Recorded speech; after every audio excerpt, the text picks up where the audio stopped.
Suruhanjaya Sekuriti Malaysia SC menggunakan pendekatan serampang dua mata untuk membangunkan industri aset digital termasuk mata wang digital, token digital serta inovasi pasaran modal yang berasaskan teknologi blockchain. Timbalan Menteri Kewangan Lim Hui Ying berkata sejak 2019 SC telah menetapkan tarif jelas bagi mata wang dan token digital sebagai sekuriti melalui PO 2019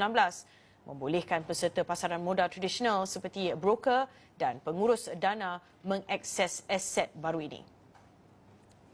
Seiring dengan perkembangan aset digital serantau, pihak SC telah mengeluarkan kertas perundingan awal pada Jun 2025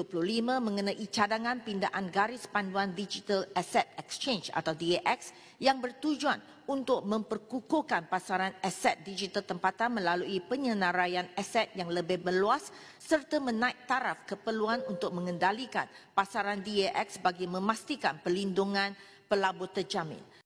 Bagi menyokong pasaran modal digital, SC memperkenalkan garis panduan aset digital dan garis panduan untuk pasaran diiktiraf, merangkumi perdagangan, penjagaan dan pengeluaran token digital. SC turut mengeluarkan kertas perundingan bagi kerangka kawal selia tokenisasi aset dan melaksanakan projek perintis serta sandbox kawal selia untuk penerokaan inovasi. Hui Ying menjawab soalan ahli